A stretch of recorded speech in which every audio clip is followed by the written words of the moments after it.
Bismillahirrahmanirrahim. Assalamualaikum warahmatullahi wabarakatuh. Perkenalkan, nama saya Iman Rohiman. Saya mahasiswa semester 5 Fakultas Tarbiyah Prodi PAI pada Institut Agama Islam Darussalam Ciamis, Jawa Barat. Oke, pada video kali ini yang pertama saya ucapkan terima kasih dan yang saya hormati juga Ibu dosen, Ibu Dr. Hajah Cusna Arifah, karena pada video kali ini saya akan menjelaskan sebuah penjelasan ataupun pembahasan tentang konsep manusia menurut mazhab humanisme dan Al-Quran sebagai tugas mandiri dari mata kuliah yang beliau ampu, yakni psikologi agama. Oke, langsung saja pada video kali ini saya akan membahas tentang konsep manusia menurut mazhab humanisme dan Al-Quran. Tentu ada beberapa pokok bahasan ataupun sub pokok bahasan yang akan saya bahas ya. Yang pertama ada konsep dasar humanisme dan juga selanjutnya ada konsep manusia menurut mazhab humanisme dan juga ada konsep manusia menurut Al-Quran. Nah, berlanjut saja kita ke konsep dasar humanisme ya. Nah, teman-teman dan Ibu dosen tentunya, nah kata humanis ini dalam kamus ilmiah populer, nah berarti sebuah doktrin yang menekankan pada kepentingan manusia dan ideal ya menurut MDJ Albani dan Sofyan Hadi. Nah, teman-teman, pada teori ini kita bisa ambil secara singkat ya bahwa teori ini berhubungan sekali dengan kepentingan manusia. Nah, seperti itu teman-teman ya. Nah, Ibu dosen, dalam Kamus Besar Bahasa Indonesia, humanisme adalah orang yang menambahkan dan memperjuangkan terwujudnya pergaulan hidup yang lebih baik berdasarkan asas peri kemanusiaan, pengabdi kepentingan sesama umat manusia. Nah, yang berarti humanisme ini adalah jadi berkaitan erat dengan kepentingan manusia ya. Jadi berhubungan dengan teori tadi. Tentu berdasarkan dengan asas peri kemanusiaan, artinya jadi humanisme ini berhubungan sekali dengan norma-norma dalam lingkungan masyarakat ataupun lingkungan manusia, seperti itu ya.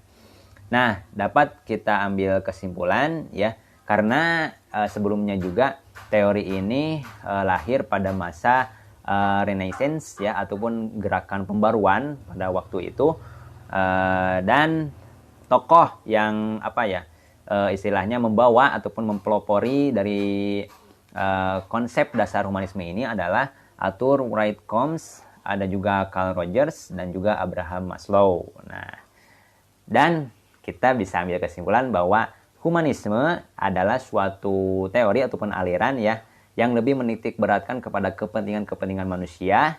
Tentu teori ini berasaskan dengan norma-norma yang berlaku di masyarakat ataupun berdasarkan peri kemanusiaan. Nah, seperti itu. Dan untuk selanjutnya kita beralih ke pokok bahasan kedua, yakni konsep manusia menurut mazhab humanisme. Nah, pada dasarnya saya telah membaginya kepada empat bagian dari konsep manusia menurut mazhab ini. Yang pertama, pada dasarnya manusia itu mempunyai potensi-potensi baik. Nah, artinya apa? Berarti kita ya sejak lahir ya, sejak dalam fitrahnya itu kan ya, sudah mempunyai potensi-potensi baik ya dari ataupun yang telah diberikan oleh Tuhan Yang Maha Kuasa, seperti itu. Namun seiring berjalannya waktu, kita juga ada istilahnya mempunyai akhlak ataupun moral yang tidak baik ya, karena memang ini berkaitan erat dengan dua faktor yang istilahnya sangat mempengaruhi, yakni faktor dalam ataupun faktor luar dari diri kita sendiri, seperti itu ya. Dan untuk yang kedua, yakni manusia mempunyai otoritas untuk mengatur kehidupannya sendiri. Nah, otoritas ini kan berarti kewenangan, adanya kebebasan. Nah, seperti itu ya. Tapi dalam ajaran Islam sendiri kita tidak dibebaskan seperti itu saja ya. Kita terikat dengan hukum-hukum yang terdapat di dalam dasar hukum ajaran kita, ajaran Islam. Nah, seperti itu. Tapi kita juga kan hidup tidak seagama saja, tapi berbangsa dan bernegara. Tentu kita hidup juga dalam bingkai aturan negara kita, yakni Indonesia, seperti itu. Dan yang ketiga, yakni manusia mempunyai hasrat mencari makna hidup, tentu ya. semenjak kita lahir sampai sekarang ini, tentu hasrat ataupun keinginan selalu ada ya untuk mengiringi setiap langkah kita ya, untuk istilahnya terus menjalani kehidupan seperti itu. Dan selanjutnya ada logoterapi, mengajarkan bahwa manusia harus dipandang dalam raga, jiwa, rohani ya teman-teman semuanya, dan ibu dosen khususnya. Tentu kita tidak boleh memandang manusia dari segi jiwanya saja ataupun raganya saja ya, ataupun rohani saja. Jadi manusia itu kan diciptakan untuk beribadah ya, sesuai dengan dalam hukum Islam ya, yang pertama yakni di Al-Quran sudah dicantumkan ya bahwa manusia itu dan juga jin diciptakan untuk beribadah.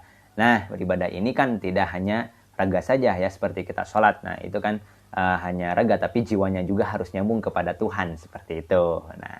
Nah begitulah bagaimana konsep manusia menurut mazhab humanisme. Nah, beralih ke penjelasan selanjutnya, kita akan membahas mengenai konsep manusia menurut Al-Quran ya, sebagai pokok bahasan pamungkas ya.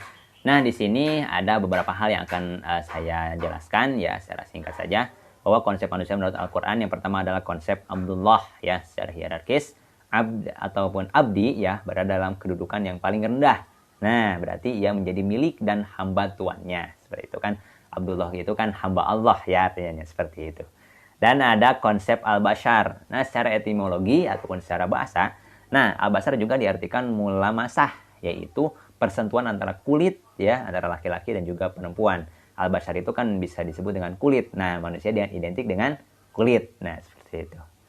Untuk selanjutnya yakni ada konsep al-insan. Nah, secara etimologi, al-insan dapat diartikan harmonis, lemah lembut, tampak ataupun pelupa. Nah, ada ungkapan bahwa manusia tepatnya lupa dan salah. Nah, bahwa manusia emang ataupun saya sendiri ya, ibu dosen, saya juga sering lupa gitu kan ya, kadang-kadang ya gitu, seperti itu. Nah, begitulah karena memang al-insan disebut juga dengan pelupa. Nah, terus ada konsep Anas. Nah, konsep Anas ini dalam Al-Quran umumnya dihubungkan dengan fungsi manusia sebagai makhluk sosial. Nah, makhluk sosial itu pun artinya adalah bahwa kita sebagai manusia membutuhkan bantuan dari makhluk ataupun manusia lainnya, seperti itu ya. Kita tidak bisa berjalan sendiri. Nah, seperti itu. Dan untuk selanjutnya ada konsep al-ins ya. Sisi kemanusiaan pada manusia ini disebut dalam Al-Quran dengan kata al-ins. Nah, dalam arti tidak liar ataupun tidak biadab. Nah, karena dengan istilah ini, bahwa memang manusia kan istilahnya ada baiknya, ada tidak baiknya, tapi tidak selalu tidak baik saja dan tidak selalu dengan baik saja, seperti itu ya. Kalau selalu baik kan itu malaikat ya. Kalau misalkan tidak baik, itu kan sama saja seperti iblis. Nah, kita berada di tengah-tengah ya, seperti itu. Untuk selanjutnya ada konsep Bani Adam. Nah, manusia sebagai Bani Adam termaktub di 7 tempat dalam Al-Quran ya.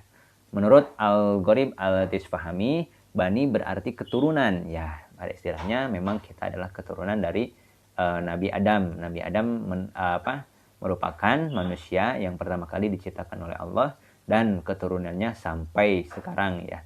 Jadi istilahnya kita itu saudara ya semuanya, seperti itu.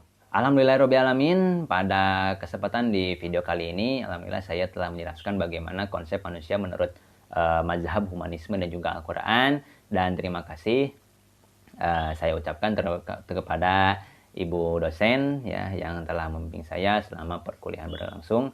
Alhamdulillah sangat begitu terasa ya manfaatnya. Walaupun masih beberapa kali kita melakukan pertemuan secara tatap muka. Nah, terima kasih. Mohon maaf apabila ada kesalahan dan khilafan.